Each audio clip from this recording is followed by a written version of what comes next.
Good evening, everyone. This is Melissa Thomas with Florida National News coming to you with the evening news rundown for your Thursday, October 8th, 2020. Thank you, as always, for tuning in. And as usual, we like to start with an invitation to anyone looking to advertise. You're looking for a platform to expand your reach and reach a newer audience. You can reach out to us at Florida National News. We've got 5 great shows to choose from, plus 2 great websites. You can email us at ads@floridanationalnews.com to find out more. As always, guys, we like to start the evening news rundown with the latest COVID-19 reports globally here in the United States and in the state of Florida. And as I mentioned before, we invite you guys to leave a name in the comments for someone you know who has either recovered from COVID-19, someone who has unfortunately passed away, or if you yourself had contracted COVID-19 and have overcome it. We love to be able to shout out those names of the people who mean the most to you, to kind of add the human element back into the numbers, because we know sometimes the numbers can be numbing, especially since the numbers are still growing.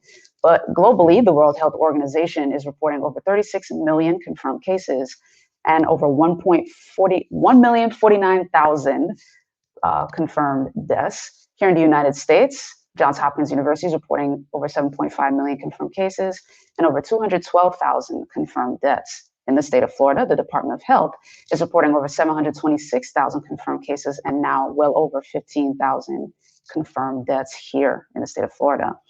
Now, jumping into our world story, in Scotland, the areas of Glasgow and Edinburgh are seeing even tighter curves, and it looks like the fun is coming to an end. The pubs are going to close starting from Friday as part of the tighter restrictions as it relates to COVID-19, particularly the latest wave of COVID-19. They're reporting 1,054 cases as of yesterday, driven by the infections in the Central Belt, which includes Glasgow and Edinburgh. Now, First Minister Nicola Sturgeon told the Scottish Parliament, quote, "While the measures I announced today will feel like a backward step, they are in the interest of protecting our progress overall." So she is keeping the safety of the people at the top of her mind. Now, beyond the Central Belt, pubs, restaurants, and cafes will not be able to serve alcohol indoors and can only serve food and non-alcoholic drinks between 6 a.m. and 6 p.m. for the 16-day period. That's how long the curb is going to be.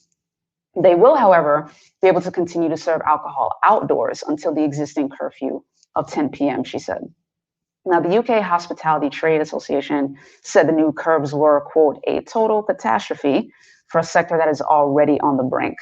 Sturgeon, for her part, said she would provide an additional £40 million, that's about 52 million US, to support the affected businesses.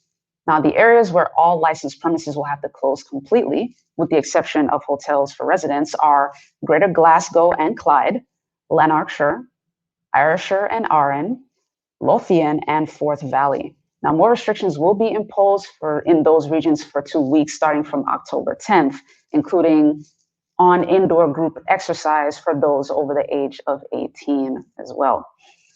Now, jumping here to the United States, an interesting development as it relates to the next presidential debate is scheduled for next Thursday. However, the nonpartisan board that is responsible for governing presidential debates wanted it to be virtual this time, given the fact that President Trump is still recovering from COVID-19, despite the very powerful antibody cocktail that was administered to him. But as of today, he said he's not doing it virtually. So we'll continue to keep you guys posted on that as to whether or not the debate is going to happen next week. For their part, the Biden campaign said very well. First of all, they were okay with doing it virtually. They had no problem with that. But if President Trump does insist on having something in person, they're willing to move it 2 weeks down the road to ensure the full recovery time for something that is in person, since President Trump is insisting on doing the debate in person. President Trump's campaign instead said, instead of doing something virtually, we'd rather plan a rally. So we'll see what happens there. Now, jumping here to the state of Florida, you may remember last month we reported on Quest Diagnostics having lost its contract with the state government due to a huge backlog of about 75,000 COVID-19 test results. Now, the Tampa Bay Times is reporting that Quest is now back to offering those tests, but as a private business. They're doing it as their own private company again.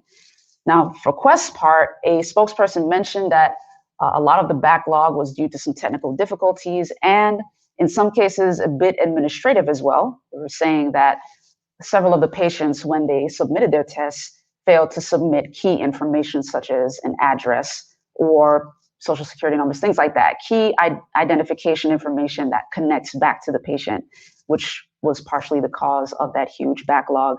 Quest has administered an official apology to those who had delayed results, but they are now back to offering those tests as a private company. So I want to make sure to give you guys that particular update. We're going to take a quick commercial break and we're going to come back with some more stories for you. Stay tuned. At Duke Energy, we deliver electricity and so much more, like free home energy assessments, rebates for energy-saving improvements, payment options to help you better manage your budget, and even bill credits for helping the community use less energy. So no matter what you're doing, we can help you make better energy choices every day. It's just another way we bring power to your life. How much can you save? All right, guys, welcome back to the evening news rundown. In our next U.S. story, the Louisiana governor is expressing strong concerns over Hurricane Delta, which you guys heard us report for you yesterday, was heading into the Gulf today. And the NOAA was sending out the warning to people in Mississippi and parts of Louisiana to be ready to feel the effects of Hurricane Delta by at least Friday. But Governor Bell Edwards of Louisiana has already expressed his worry about the potential devastating effects of Hurricane Delta, given the fact that Louisiana just felt the effects of a previous hurricane not too long ago, Hurricane Sally. So these guys are still trying to rebuild at this point. He said, quote, if this hurricane comes into Southwest Louisiana on a track that is similar to Laura, it will be very devastating. So Laura was the hurricane I was referring to. I apologize, not Sally. Laura was the first hurricane, Category 4 hurricane, packing winds of at least 130 miles per hour, hitting Southwest Louisiana. So Governor Edwards is saying he requested a pre-landfall disaster declaration already from the White House, and he did receive a phone call from President Trump. Now, Governor Edwards has already warned residents across the state to prepare for the severe weather. He noted that in September, Hurricane Sally, this is a month ago now, was supposed to strike the western part of Louisiana, but instead made landfall towards the east side, heading into Alabama. So we'll continue to keep you guys updated as it relates to Hurricane Delta and the trajectory and any fallout as it continues to progress. Now, jumping here to the state of Florida, speaking of crowds and COVID-19, Daytona Beach Police is already issuing a warning about big incoming crowds for next week for two big events, Biketober and Trucktober. So they're already issuing a public warning there, particularly as it relates to the CDC guidelines. So they wanted to make sure to let everyone know that this is happening. The events will take place from October 15th through October 18th. And actually, Trucktoberfest actually comes the following weekend. But he says, quote, despite the city commission not issuing event permits due to the coronavirus, we're expecting the big crowds on both of those weekends, especially on beachside. This is from Chief Capri. We've been in close contact with the event organizers to make sure things run smoothly with minimum interruption for everyone, including our residents. Now, the chief also added that police will also be paying special attention to those in beachside neighborhoods so that event goers do not use those roads to avoid traffic on main roads like Atlantic Avenue, citing that, quote, large gatherings like these will likely make many people nervous, especially with their potential to become super spreader events. And we know the power of a super spreader event. Now, Chief Capri recommends that people follow the CDC guidelines, including social distancing, washing your hands, and wearing your face masks. He said, quote, that's the same message I'm giving to all those who wear the Daytona Beach Police Department badge, especially those working during Biketoberfest and Trucktoberfest. Their safety and the safety of the families and loved ones is a priority, and we won't be sending them into large crowds unless it's necessary. You can never be too careful in these kinds of situations. If the president of the United States can get this virus, so can you. Until we have a cure or a vaccine in place, please do what you feel you must to keep yourself and those you love safe. And he ended his statement by wishing that those who attend the upcoming events to have a good time and take proper safety precautions, stating that, quote, this virus is no joke, and it's my hope that everyone takes this as serious as it needs to be. So if you are in the Daytona Beach area and Whether you're participating in the Biketoberfest or Trucktoberfest events or not, please continue to remain safe. You guys know we here at Florida National News continue to urge you to follow the CDC guidelines as well. We're going to take another quick commercial break, and we'll be back with your business and sports stories. Stay tuned. I'm not picking it up. You pick it up. I'm not picking it up. Well, somebody's got to pick it up. I'll pick it up. They're clean. 'Cause my hand is clean. Oh yeah, I'm Charmin Clean. That's how I know they're clean. Charmin Ultra Strong is woven like a washcloth and just cleans better. Yeah, I'm Charmin Clean. The kid does have a That's point. My hand is clean. Enjoy the go with Charmin. And for an extra clean finish, try Charmin Flushable Wipes. Welcome back to the Evening News Rundown. In our business story, a bit of an update as it relates to Disney, specifically to Disney here. You guys heard us report about the Disney Corporation as a whole laying off some 28,000 workers. Well, a union here has reported that 8,800 part-time employees here for the Walt Disney Resort here in Florida will be laid off. The Service Trades Council Union made that statement that 8,880 or 8,800, we'll say, part-time employees will be laid off due to the fact that park attendance has been still low in the struggle for the park to recover from the effects of COVID-19. However, they also announced that they have come to an agreement with Disney that there will be no permanent layoffs. So in a way, that is some positive news for those workers. Now, with that said, the part-time employees will have a contractual right to be recalled to their old jobs until October 1st, 2022. Now, during the reopening of Walt Disney World Resort following the COVID-19 shutdown, over 21,000 full-time cast members and over 3,800 part-time cast members were recalled to their jobs, but over 7,700 full-time and over 9,100 part-time cast workers, they're still currently on furlough status. Now, Disney notified the union on September 29th that they were going to change the employment status of nearly 5,300 full-time and over 8,800 part-time cast members from furlough to layoff. Now, after negotiating several days with Disney, the union said that they have come to an agreement that no full-time cast members were forced into layoff status and that there will be no permanent layoffs. Any cast members who are laid off in the future will retain their employment, seniority, rate of pay, including scheduled increases, and the right to return back to their previous job with the company until, again, October 1st, 2022. Now, this means that all the cast members represented by the union will be given priority to return to their job to Disney hiring new employees prior to Disney hiring new employees off the street. And this is according to the union in a statement. They went on to explain that every full-time employee will be given the opportunity in seniority order, either to return to their previous job if the business need exists, or to select a new full-time position through a negotiated displacement transfer process. Now, those who select a new position and don't have the seniority to immediately return to work will remain on furlough while still receiving health insurance. So in a way, that's kind of good. They're not entirely stranded. The only full-time employees who will be converted to layoff status will be those who don't participate in the displacement transfer process. And in a continuation of the statement, the union said, quote, "These are unprecedented times. It is unfortunate anytime a worker is laid off, and the mass layoffs that Disney is facing are extremely difficult for thousands of cast members. We'll continue to do everything we can to ensure their speedy return to work. We're proud to secure healthcare for all full-time cast members and proud to preserve seniority and recall rights of every cast member under our agreements." So a bit of bittersweet news for those working at Disney. Now, jumping into our sports story, a bit of excitement for those who are Dolphin fans. Hard Rock Stadium has gotten the clearance to host their home games for the Dolphins at full capacity. However, in the name of caution, they are choosing to right now stick with the 13,000 capacity right now. They're choosing to continue to stay safe. Particularly, this is in response to Florida Governor Ron DeSantis reopening the state fully. But they're going to go ahead and stick with 13,000 for their next home game, which is on October 25th against the Chargers. Now, according to ESPN.com, that is where we got the news about them planning to stick with the 13,000, supposedly for the remainder of the season. We will continue to keep you guys posted on that. Now, presumably, the decision could affect Florida's two other NFL teams, the Tampa Bay Buccaneers and the Jacksonville Jaguars.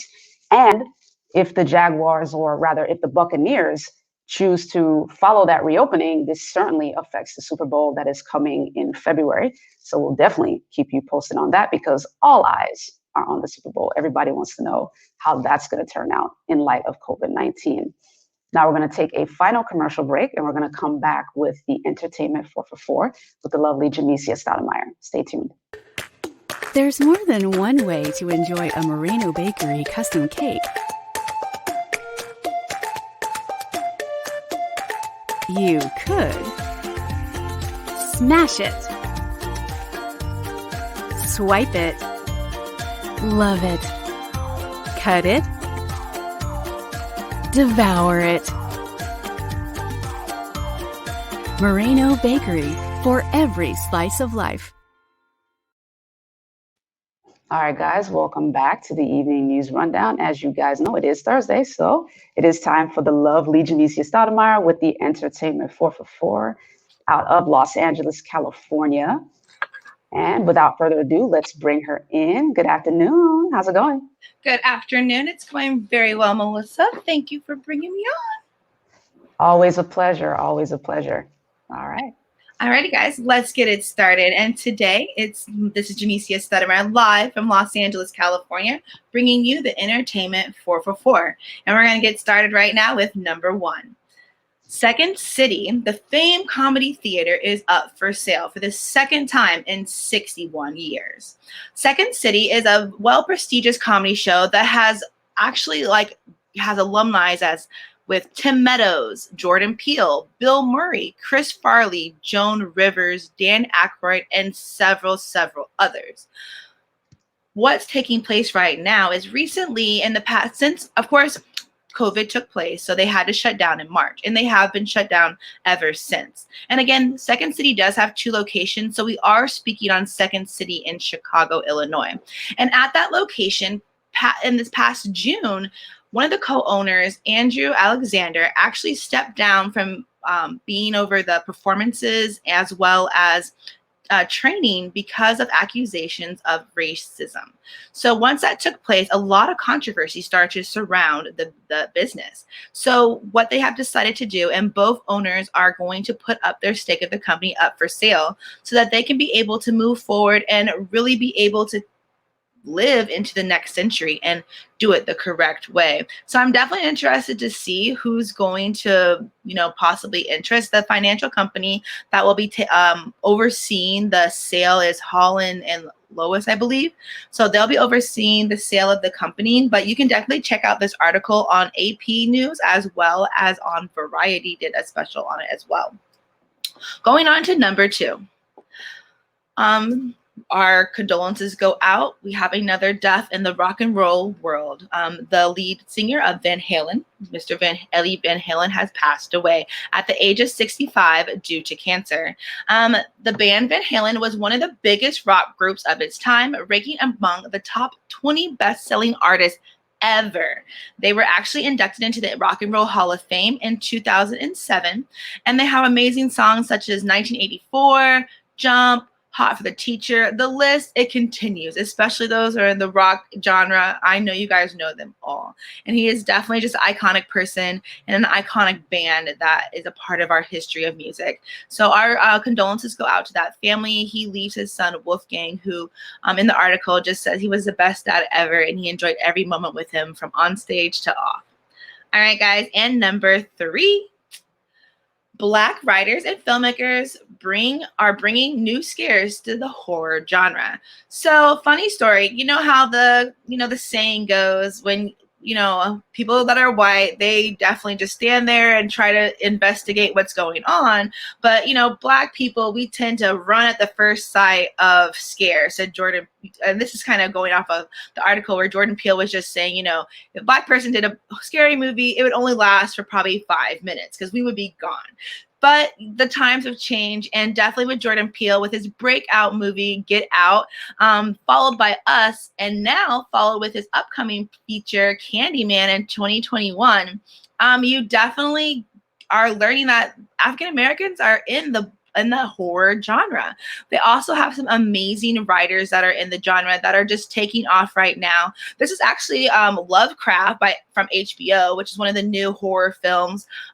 We also have Janelle Monáe and Antebellum. And also on Netflix, there's some really great horror movies with African Americans as leads as well. I believe one's Brooklyn versus Vampires, and there's a new one actually with Adam Sandler in it too. But definitely African Americans are just taking over the genre, and I definitely want to applaud everyone for just opening up that lane, and for actually Jordan Peele, thanks for hacking it down so people could get in that lane. But it's definitely, you are seeing the trend is growing. Some of the novelists that are in that era are writers. Linda Adden, Victor LaValin, and Stephen Van Patten are some of the authors that are really great and have been big sellers in the horror genre as well. So that's definitely a really cool thing to just see that the times are changing and things are adjusting. So change is happening. All right, guys, it's number 4. And Sesame Street tackles racism in an upcoming 30-minute special. So Sesame Street definitely is a nonprofit organization, and they've always been teaching us from when I was little to even the little ones today. And now they are taking on racism with a 30-minute special. It's going to air later this month, but it's going to be kind of in a Zoom format. And really, it says they're trying to show how racism can be hurtful, and by kind of showing different perspectives through skits as well as songs, so that children can kind of understand what racism is, number one, and how it can be harmful. Because as a child, most of them are taught. It's a taught thing, and then it grows onto them being an adult. So congratulations to Sesame Street for tackling that. I definitely think that'll be a great show and look forward to seeing it air. All right, guys, that's all we have today for your Entertainment 444. My name is Jamesia Stoudemire, and you can follow me at THE_ENT_ENT_MOGUL on Instagram. And Facebook is just my name, Jamesia Stoudemire. But thank you again for tuning in. Back over to you, Melissa. Awesome. Thank you so much, Jamesia. Some exciting stuff on the horizon, man. Thank you so much for sharing all that. Definitely the black horror genre, it has grown. And if you really just take a moment, because Get Out came out in 2017. So it's already been 3 years. Yeah, it's been a minute. So I definitely, things are changing. So I'm happy. Awesome. We'll definitely see you next week. Thank you so much for coming on. No problem. Bye, guys. Take care. All right, ladies and gentlemen, thank you so much for tuning in to the Evening News Rundown. It's always a pleasure for us to bring the news to you. If you haven't yet, be sure to like, share, subscribe, follow, all of that fun stuff on social media. You can find us at Florida National News on Facebook, YouTube, or Instagram. And on YouTube, be sure to click the bell icon so you get all the notifications for all of our shows. And as a quick reminder, if you are a business owner or you're part of a corporation that's interested in expanding its reach and advertising, just shoot us an email at ads@floridanationalnews.com to find out more. And we'll love to have that conversation with you and get started with you. All right, guys, this is Melissa Thomas. As always, it is a pleasure to bring you guys the news. Have a great rest of your evening. Please continue to be safe. Take care.